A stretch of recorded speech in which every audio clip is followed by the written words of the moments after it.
Okey, seperti mana yang kita tahu Nabi Muhammad tidak pernah menyelam di laut.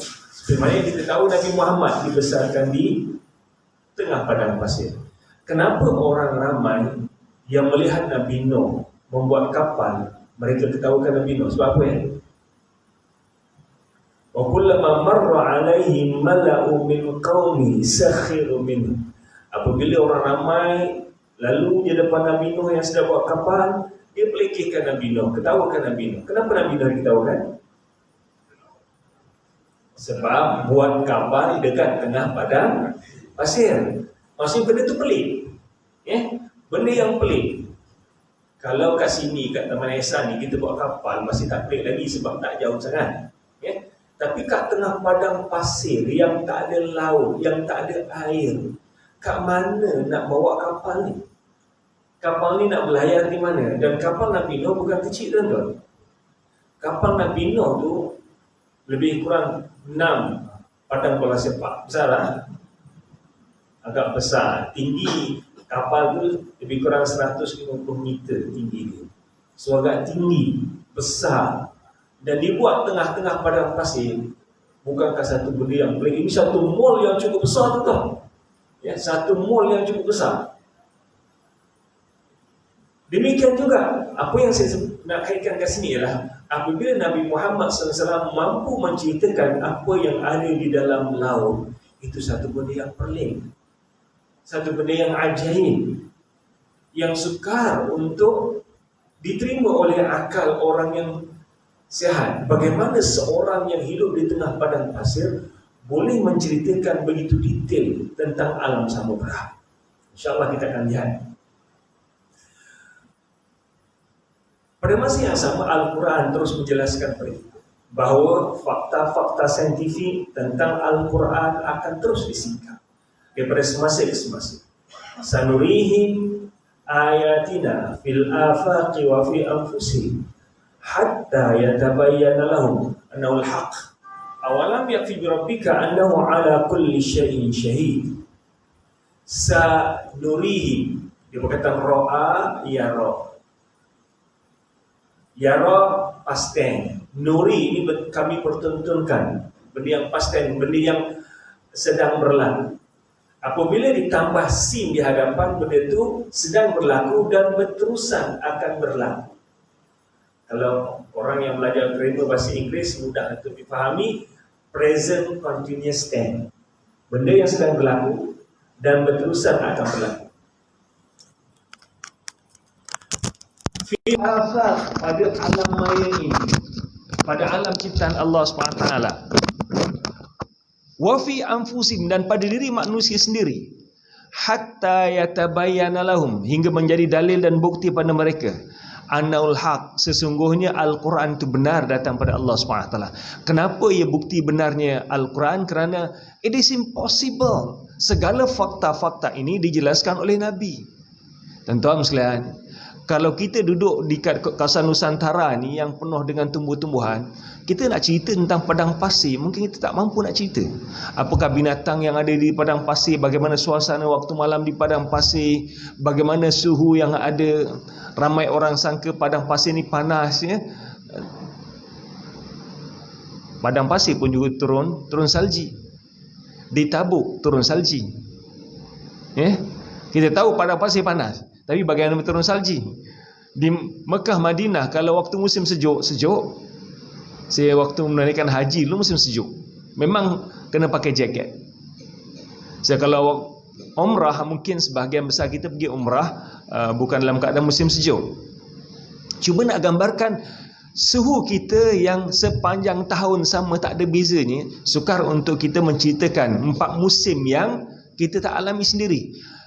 Unless kalau kita baca, zaman moden ni kita boleh baca sendiri, kita belajar sendiri, Tapi kalau benda yang zaman dahulu orang tak alami suasana tersebut, untuk menceritakan satu benda yang sukar untuk diterima oleh akal yang sihat. Sebab tu Nabi Muhammad, Al-Quran jelaskan melalui lisan Nabi Muhammad, innahul haq, Quran ini benar datang pada Allah SWT, yang tidak mungkin diceritakan oleh manusia biasa ketika itu. Awalam yakfi bi rabbika annahu ala kulli syai'in syahid. Wahai manusia, tidak cukupkah segala fakta-fakta ini menjadi dalil dan bukti bahawa benar Al-Quran datangnya pada Allah SWT? Bukankah segala fakta-fakta ini menjadi saksi bahawa kebenaran Al-Quran bukan datangnya pada Nabi Muhammad SAW? Tuan-tuan sekalian, zaman Nabi Muhammad mengembangkan dakwah ini, ada juga orang kafir Quraisy yang mencari jalan untuk memburukkan Nabi, nak burukkan Nabi sehingga akhlaknya tak mampu. Mereka tahu Nabi punya akhlak yang elok. Dan kalau tuan-tuan lihat segala tomahan yang dilakukan oleh orang bukan Islam terhadap Nabi Muhammad secara peribadi, ia berlaku selepas zaman Nabi Muhammad. Contohnya, Nabi Muhammad seorang penipu, Nabi Muhammad seorang penzina, Nabi Muhammad seorang pedofil, Nabi Muhammad seorang womanizer. Itu semua berlaku selepas zaman Nabi Muhammad. Orang zaman Nabi Muhammad tak ada yang mampu untuk mengutuk, menghina Nabi Muhammad dengan perkara ini, sebab mereka tahu akhlak Nabi Muhammad, mereka tahu keadaan Nabi Muhammad. Oleh kerana tidak ada jalan, bahkan ada di kalangan mereka yang cadangkan kita katakanlah Quran ni Nabi Muhammad ni ahli syair, tapi mereka juga tahu Nabi Muhammad tak pandai membaca, Nabi Muhammad tak pandai menulis, Nabi Muhammad bukan ahli sastra. So mustahil Quran ni adalah tulisan sastra Nabi Muhammad SAW. Namun itulah hujah yang boleh mereka katakan. Mereka nak katakan Nabi Muhammad yang menulis Al-Quran, mereka tak mampu nak katakan Nabi Muhammad itu penulis Al-Quran, sebab Nabi Muhammad tak tahu menulis, tak tahu membaca. Tapi kalau tomahan orang moden sekarang ini menyatakan bahawa Quran adalah tulisan Nabi Muhammad, orang yang tak tahu tentang kepribadian Nabi Muhammad SAW mampu menuduh demikian. Sebab tu tuan-tuan sekalian, kalau kita lihat tuduhan orientalis tentang Nabi Muhammad sebagai pedofil contohnya, pedofil ni maksudnya suka melakukan hubungan dengan kanak-kanak. Kalau orang yang memahami suasana zaman tersebut, umur Aisyah adalah umur biasa untuk dikahwini. Bahkan Nabi Ishaq berkahwin dengan Rebecca ketika mana Rebecca hanya berumur 3 tahun. Nabi Ishaq berkahwin dengan isterinya Rebecca. Rebecca hanya berumur 3 tahun. Dan bagi orang Yahudi, umur 3 tahun sudah boleh dikahwini. Maria, ataupun Maryam, ketika mana mengandungkan Nabi Isa, bagi beliau hanya berumur 12 tahun. Kalau kita ikut definisi zaman moden ini, Rebecca adalah mangsa pedofil, Maryam adalah mangsa pedofil, sebab Maryam berkahwin dengan Yusuf ketika mana berumur 12 tahun. Maryam berkahwin dengan Yusuf ketika mana Maryam sedang mengandung, cuma tidak melakukan hubungan suami isteri sepanjang Maryam mengandung. Ini yang tercatat dalam Bible. Ini berarti Maryam berkahwin dengan Yusuf, sedangkan Yusuf telah pun berumur 90 tahun ketika itu. Kalau kita lihat orang-orang Kristian selalu memperlihatkan Nabi bagaimana seorang atuk yang dah berumur 50 tahun lebih berkahwin dengan seorang kanak-kanak yang berumur 9 tahun. Cuba tuan-tuan bayangkan, Nabi Muhammad baru 50 tahun lebih, 53 tahun kahwin dengan Aisyah. Sedangkan Yusuf An-Najjar, bapa tiri Nabi Isa AS, berkahwin dengan Maria dalam keadaan dia berumur 90 tahun. Siapa lebih tua? 90 tahun. Bukan atuk lagi dah lebih pada atuk. Dan Maria mungkin lebih tua sikit lah, 9 tahun dengan 12 tahun. 9 tahun dengan 12 tahun, umur baru beza 3 tahun. Cumanya ramai orang yang tak tahu fakta ini, sebab tu mereka berani mengatakan Nabi Muhammad pedofil. Kalau mereka tahu fakta-fakta ini, mereka tidak akan berani untuk menyatakan bahawa Nabi Muhammad pedofil, sebab dalam Bible sendiri menyatakan bahawa Nabi Isa berkahwin dengan Rebecca, sedangkan Rebecca berumur hanya 3 tahun. Dan dalam literature, dalam Bible tidak disebutkan umur Maria berapa, tapi dalam literature ataupun buku-buku Kristian disebutkan Maria berumur 12 tahun ketika berkahwin dengan Yusuf, sedangkan Yusuf berumur 90 tahun. Okey, putar balik. Al-Quran menjelaskan bahawa fakta-fakta ini akan terus disingkap daripada semasa ke semasa, sehinggalah berlakunya kiamat. Dan segala fakta ini menjadi dalil dan bukti benar Al-Quran datangnya daripada Allah SWT. Dan di antara fakta yang menarik ialah fakta yang ada di dalam laut. Tuan-tuan sekalian, okay, ini fenomena yang ada dalam laut. Ini fenomena yang ada dalam laut. Sebelum saya tunjukkan satu persatu berapakah kedalaman tertentu cahaya-cahaya ni hilang. Kalau perhatikan apa yang dalam skrin tu, bahagian bawah yang tulisan warna merah, kawasan gelap gelita, iaitu kawasan di laut dalam, di dasar laut. Kedalaman ini apabila mencapai 1000 meter ke bawah, dia baru berada dalam keadaan gelap gelita. Selat Melaka mungkin tidak mencapai kedalaman seperti ini, sebab Selat Melaka tidak sedalam, tidak mencecah 1000 meter kedalaman dia. So melepasi 1000 meter ke bawah ialah dalam keadaan gelap gelita. Kenapa, nanti kita akan jelaskan kemudian.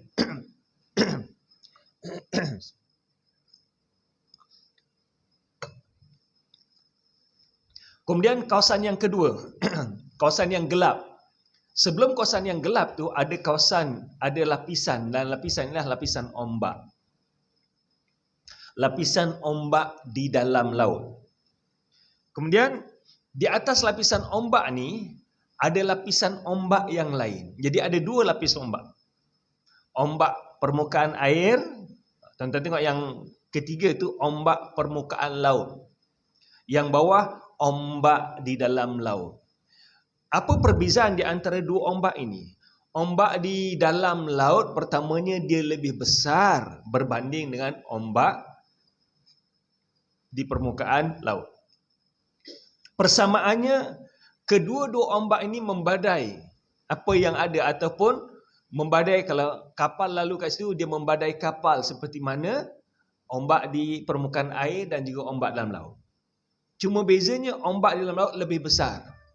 Dan yang kedua, ombak di dalam laut tidak boleh dilihat berbanding dengan ombak yang berada di permukaan air. Kalau kita naik kapal terbang dah nak landing tu, dekat permukaan laut kita nampak ada aluran ombak. Itu boleh nampak dengan mata kasar. Kalau di kawasan di Bali contohnya, di Australia ataupun di Hawaii, tempat yang orang main skateboard, kita nampak ombak yang menggulung tinggi. Ini kita boleh nampak permukaan air. Demikian juga di dalam laut, ombak itu menggunung tinggi, cumanya oleh kerana dia bercantum di antara air ni, maka kita tak nampak ombak tersebut. Tapi pergerakan air boleh dirasai. Pergerakan air boleh dirasai, di mana pergerakan air ini seperti mana ombak di permukaan air, dia menghentam apa yang ada di sekitarnya. Okay. Kemudian di atas permukaan air itu kawasan yang kita nampak. Di permukaan laut, kawasan yang terang.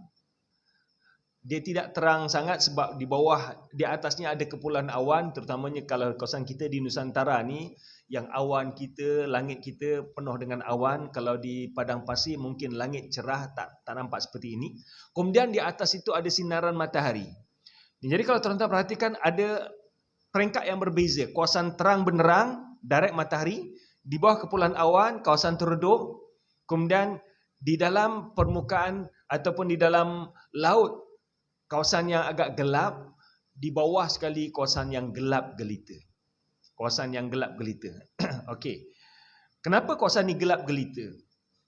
Kalau perhatikan kat sini ada kawasan, sebenarnya kalau nak bagikan dia ada 3 pembahagian ya. Nanti kita akan lihat pembahagian 3 ini. Okey, kita lihat dulu bagaimana cahaya ni hilang. Cahaya ada 7 watt cahaya semua. Apabila cahaya masuk permukaan air, kawasan bahagian permukaan air lebih kurang 10 meter tu masih lagi terang. Kita masih boleh nampak. Orang yang menyelam masih boleh nampak lagi, tak perlu pakai cahaya. Ya.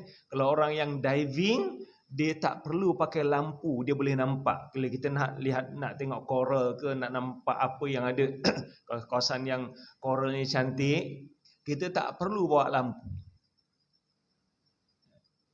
Contohnya kalau kat Malaysia ni antara tempat yang boleh kita tengok dekat Langkawi, dekat Pulau Tioman, dekat Pulau Simpadan, itu tak perlu pakai lampu sebab dia masih lagi cetek. Korang-korang memang cantik, ya.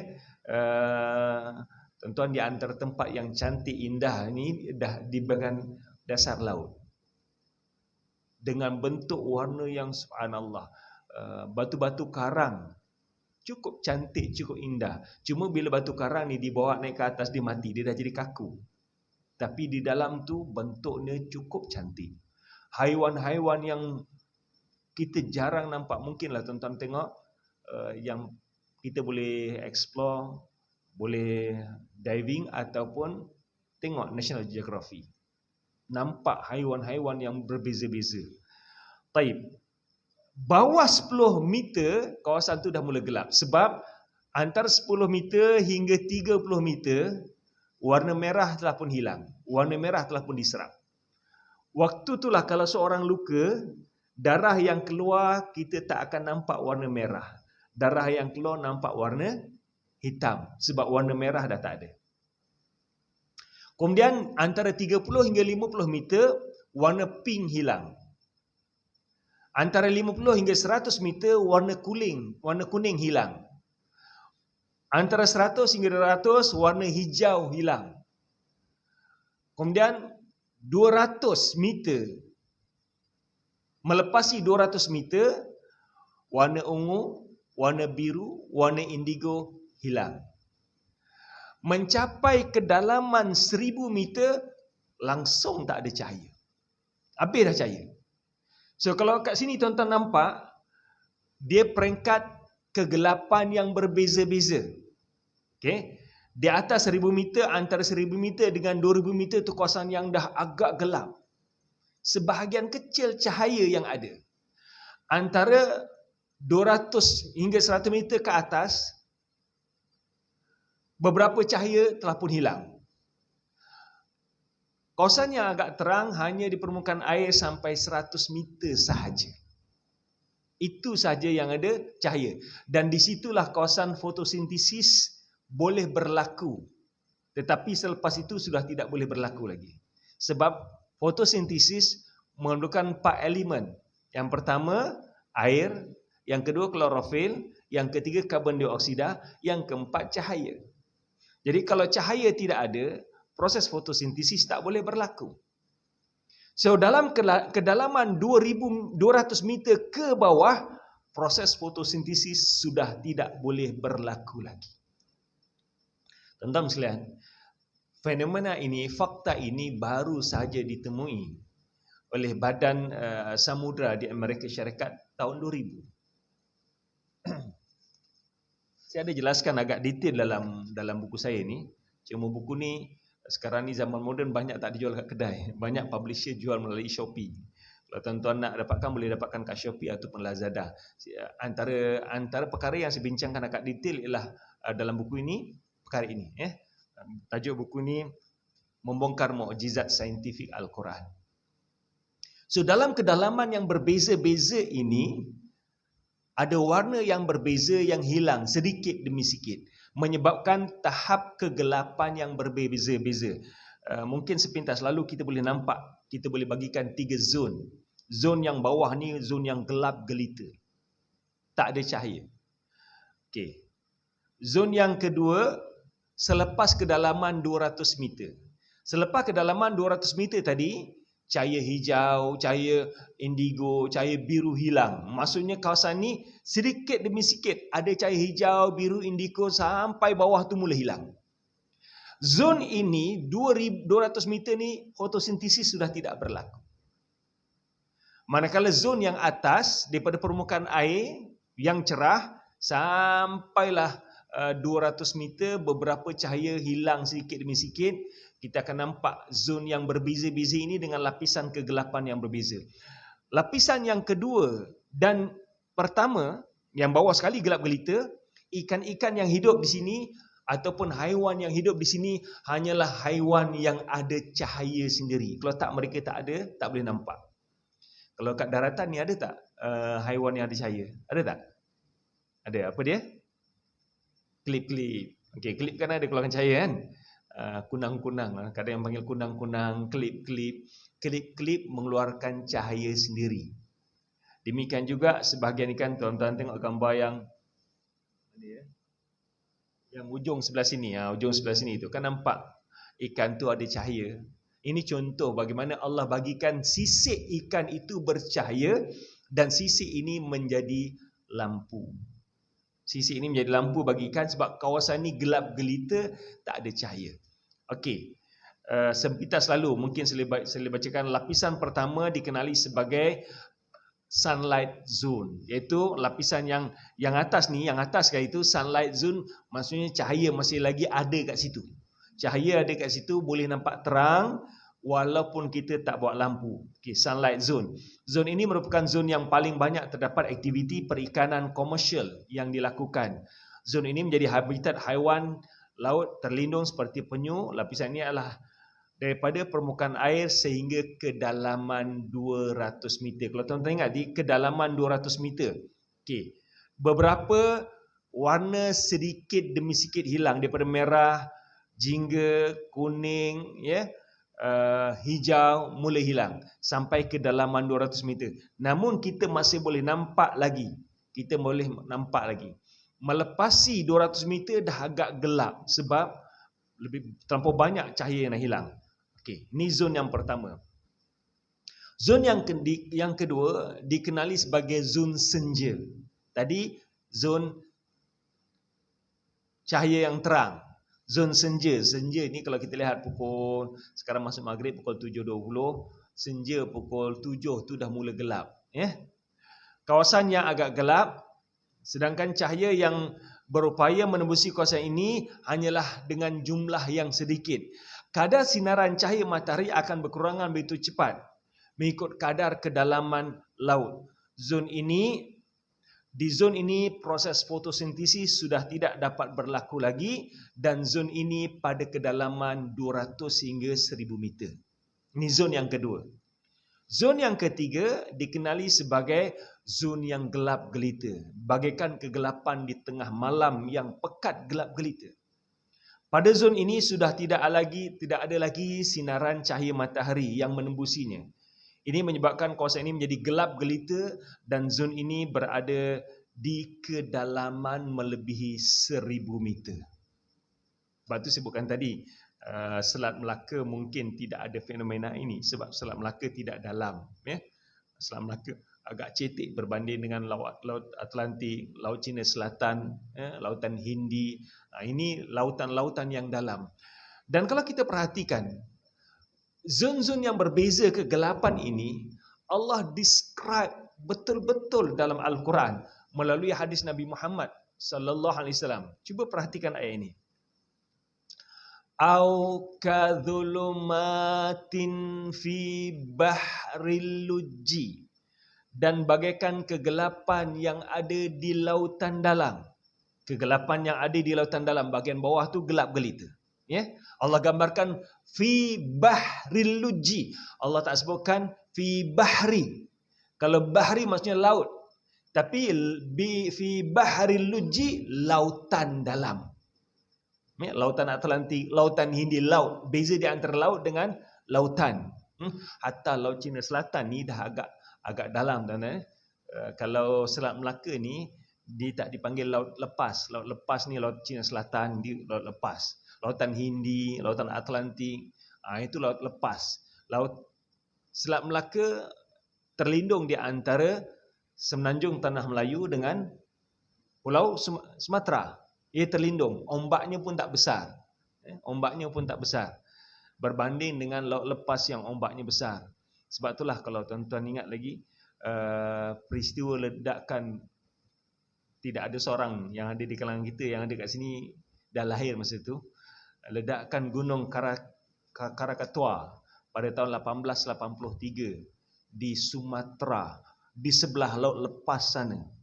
Walaupun di sebelah laut lepas sana, tetapi gegaran tsunami dia telah pun menyebabkan kematian lebih pada 30 juta manusia. Lebih teruk pada tsunami yang berlaku baru-baru awal tahun 2000. Ini ledakan gunung Krakatau. InsyaAllah bila kita bicarakan tentang gunung berapi, nanti saya akan tunjukkan gambar dia. Okey, kemudian kita lihat balik. Allah sebutkan fi baharil lujji yaghshahu maujun, di atas kegelapan, di kawasan ombak, kawasan yang gelap berita, yaghshahu maujun, di atasnya ada lapisan ombak. Tuan-tuan nampak garisan ombak dalam laut. Allah sebutkan yaghshahu maujun, di atas kegelapan ini ada ombak. Dan perhatikan ayat berikutnya, yaghshahu maujun min fawqihi maujun min fawqihi sihabun, di atas lapisan yang gelap gelita ada lapisan ombak, di atas lapisan ombak ada lapisan ombak yang lain, di atas lapisan ombak yang kedua ada kepulan awan. Ini exactly satu persatu. Tuan-tuan tengok satu, gelap gelita, kemudian lapisan ombak di dalam laut, kemudian atasnya ada lapisan ombak yang lain, kemudian di atasnya ada kepulan awan. Subhanallah. Nabi tak tahu fenomena ini, tuan-tuan. Nabi tak pernah mengalami suasana ini. Kita yang berada di zaman moden ni pun kita tak tahu. Kalau orang yang scuba pun tak sampai kedalaman ini. Sebab kedalaman ini kalau sampai 1000 meter, ramai orang boleh mati sebab dengan tekanan. Ya? Orang yang sakit telinga, ada masalah gegendang, dia tak boleh nak pergi scuba. Sebab gegendang dia akan boleh pecah. Sebab itu kalau kita lihat kapal selam Indonesia yang karam baru-baru ini, apabila kedalaman tertentu tu kapal tu boleh pecah.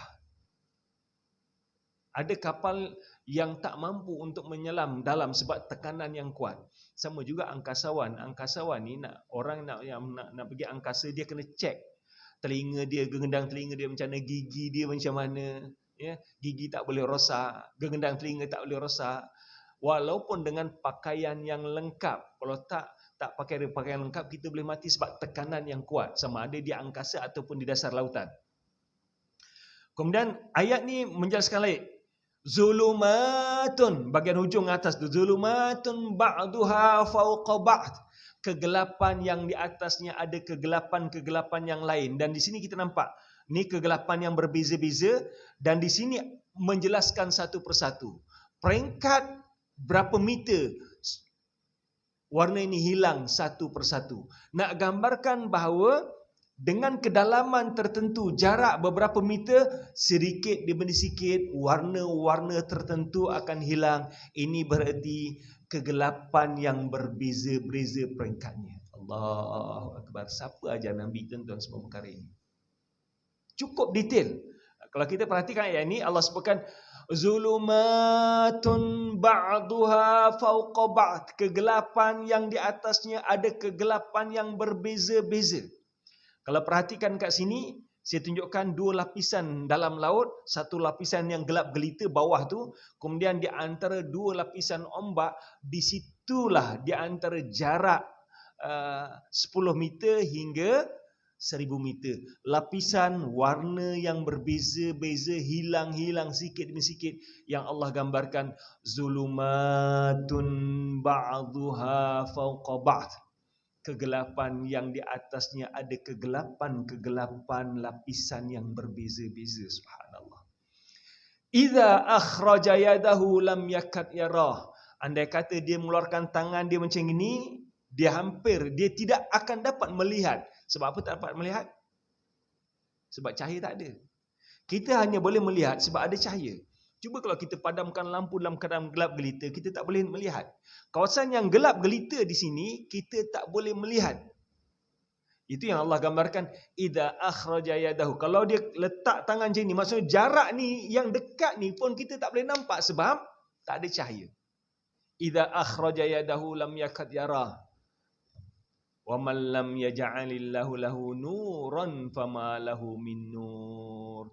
Dalam keadaan gelap gelita di dalam laut ini, orang yang binatang-binatang yang berada di dalam laut, sekiranya Allah tak bagi cahaya, Allah tak jadikan cahaya pada mereka, mereka tidak akan ada cahaya, mereka tak boleh melihat.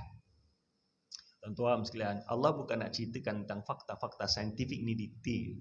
Kitab ini, Quran adalah kitab hidayah, bukan kitab sains. Quran is not book of science but science. Quran is not book of science. Quran bukan kitab biologi, bukan kitab chemistry, bukan kitab fizik, bukan kitab astronomi, ya, bukan kitab embryology, tetapi book of science, tetapi dia adalah kitab sains yang menunjukkan tanda-tanda kebesaran Allah SWT. Kalau sebut dalam bahasa Inggeris, sebutannya hampir sama, tapi ejaannya berbeza. Ya. Quran is not book of science. Science ini maksudnya sains. Yang kedua, but sains yang kedua adalah tanda-tanda kebesaran Allah SWT. Quran is not book of science, but science.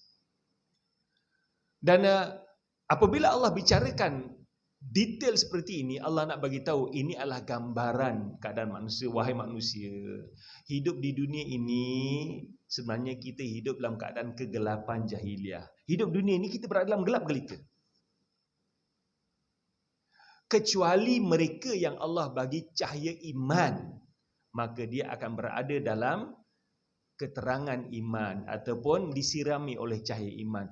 Mereka berada dalam cahaya iman sekiranya mereka mendapat iman di muka bumi ini. Walaupun suasana bumi ini terang benderang, tetapi hakikatnya orang hidup dalam kegelapan jahiliah kecuali mereka yang mendapat cahaya iman. Itulah keadaan realiti yang berlaku di dalam laut yang gelap gelita. Perumpamaan yang Allah nak berikan hidup di muka bumi ini bagaikan gelap gelitanya di dasar laut. Binatang-binatang yang mampu hidup di sini hanya mereka yang dapat cahaya. Seperti mana juga manusia yang boleh hidup di muka bumi ini dengan redha Allah, mereka yang mendapat cahaya iman. Wa man lam yaj'alillahu lahu nuran, barang siapa yang Allah tak berikan cahaya untuk mereka, fama lahu min nur, sungguhnya mereka tidak akan mendapat cahaya. Allahu Akbar, tuan-tuan. Perbanding, walaupun ia merupakan satu perbandingan, ya, perbandingan kitab ni kitab hidayah, namun cara Allah nak berikan hidayah pada manusia memulai bidang ilmu yang berbeza-beza. Yang dia perbandingan ini dalam sudut yang lain, Allah memberikan fakta saintifik yang cukup hebat, yang cukup menarik, yang tidak pernah diketahui oleh umat zaman Nabi Muhammad sallallahu alaihi wasallam. Fenomena ini ditemui oleh Badan Samudra Amerika Syarikat pada tahun 2000 sahaja, baru saja. Kegelapan yang berbeza-beza, cahayanya hilang sedikit demi sedikit ni baru saja ditemui pada tahun 2000. Sedangkan Nabi Muhammad sallallahu alaihi wasallam telah pun menjelaskan kepada kita fenomena-fenomena ini. Pertamanya, lapisan ombak yang berbeza. Kita tak pernah tahu pun sebelum ni dalam laut ada lapisan ombak. Yang kedua, lapisan kegelapan yang berbeza-beza. Kita pun tak pernah tahu sebelum ini ada lapisan ombak, ada lapisan kegelapan yang berbeza-beza mengikut kadar kedalaman lautan tersebut. Sehinggalah penemuan yang dibentangkan oleh Badan Samudra Amerika Syarikat, kita nampak fenomena ini dan fakta ini jelas dijelaskan oleh Nabi Muhammad SAW melalui Al-Quran 1400 tahun yang lalu dalam surah An-Nur ayat yang ke-40. Menjelaskan pada kita semua fenomena ini dengan cukup detail. Tuan-tuan sekalian, bukankah ini membenarkan ayat Allah SWT? Dialah Allah yang menciptakan langit dan bumi. Ya'lamus sirra ma fis samawati wa ma fil ardh. Dialah Allah yang maha mengetahui segala apa yang ada di langit dan apa yang ada di bumi, bahkan apa yang ada di lautan dalam. Satu persatu Allah maha mengetahui. Allah yang menciptakan alam ini, Allah yang menciptakan segala makhluk yang ada. Allah maha mengetahui segala apa yang ada di dalam dan di dalam muka bumi ini, di atas permukaan bumi ini, dan apa yang ada di angkasa. Dan alam angkasa terlampau luas yang sampai sekarang kita pun tak tahu berapa luasnya angkasa.